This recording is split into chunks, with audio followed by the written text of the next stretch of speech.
Yes. The Breakfast Club, bitches. Who's Donkey of the Day today? Well, Donkey of the Day for Thursday, May 11th goes to a 33-year-old woman from Utah named Corey Richens. Now, Corey has been charged with aggravated murder and possession of a controlled substance with intent to distribute. Yes, Killer Corey is a murderer, ladies and gentlemen, and the person she slaughtered was her husband. Now, I'm sure, wives kill their husbands and husbands kill their wives every day all around the world, but what makes this story more unique than just a random murder is the fact that Killer Corey wrote a children's book about dealing with the loss of a loved one just a year after her husband's death. I couldn't make this kind of stuff up if I tried. Let's go to NBC News for the report, please. So my husband passed away unexpectedly last year. A month after promoting her children's book inspired by her husband's death, the widowed mother of three is now charged with his murder. Police arrested Corey Richens on Monday outside of Park City, Utah, alleging the 33-year-old poisoned her husband Eric last March with a lethal dose of fentanyl. An autopsy later revealing he had 5 times the lethal dosage of illicit fentanyl in his system.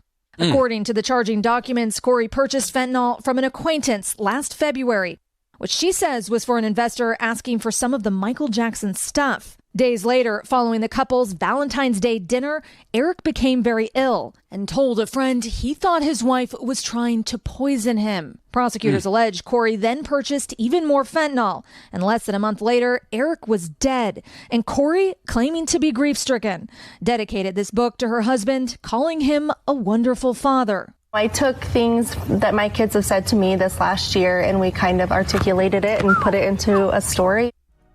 There's some sick people in this world, y'all. This woman, Corey, knows she killed her husband and then used him as a source material to write a children's book about grief when the only thing she should have been writing is a statement to the police about her guilt. Sometimes, I respect people with this level of audacity, people who lack self-awareness in this way. They are able to turn something off in their brain that I can't. But man, if I haven't talked to my therapist about trying, because I beat myself up over little things. Like I'm the type of person that would toss something at a trash can, and if it misses, regardless of where I have to, regardless of where I'm at, I have to go walk to that thing and pick it up and throw it in the trash because it would drive me crazy knowing I lit it if I left it there. Or going to the bathroom. Doing to others you would have them doing to you. I would never leave the bathroom without washing my hands, because if I ever did that and then shook somebody's hand knowing I didn't wash mine, I would think I was going to Satan's place of residence. If I poop in a public facility, like I do every day at 8:30 a.m. because I'm very regular, I have to make sure I don't leave any chocolate hot dogs in the toilet, because there's nothing I hate more than when people leave a little fecal fudge in the commode.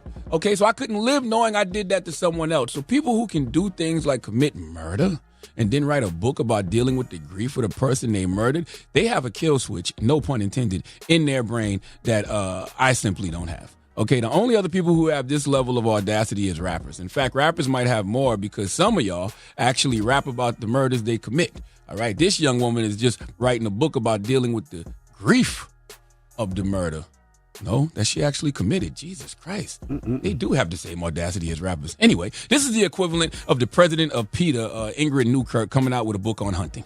Okay, this is like Tory Lanez becoming a podiatrist and coming out with a book on how women should take care of their feet. Okay, this is like O.J. Simpson coming out with a book titled If I Did It, Confessions of the Killer. Wait, that actually happened. It did. All I'm simply saying is, if the baby came out with a book on pronouns, y'all would lose y'all ever-loving minds. Now listen, we looked for this book. It's no longer on Amazon, okay? The book is called Are You With Me? And we couldn't find a copy of it anywhere. But with the help of ChatGPT, oh boy, and AI, two things that I am against, but for this purpose and this purpose alone, I had to. We asked them to write a children's book like you were this woman, Corey Richens, okay? And you had killed your husband and then wrote a children's book about grief. This is what ChatGPT came up with.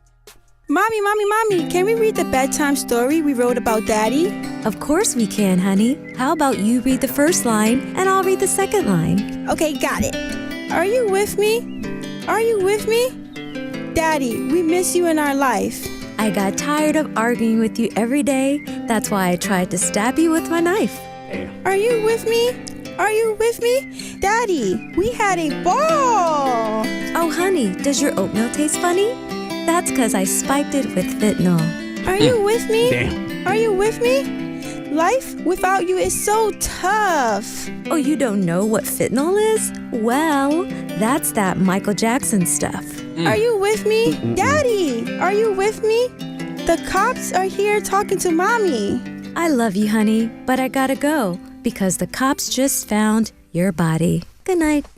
Damn. I don't know who's more of a devil, ChatGPT or Corey Richards. Please let Remy Ma give Corey Richards the biggest hee-haw. Hee-haw, hee-haw. You stupid motherfucker. Are you dumb? Damn. Cold world, man. All right. Cold world. Well, thank you for that donkey today. I love dark humor. Yeah, right? I really do. Now, shout to BET. BET, we'll see you guys tomorrow. Peace, BET. Claudia, tell him peace. Tell BET peace, Claudia. Peace, BT.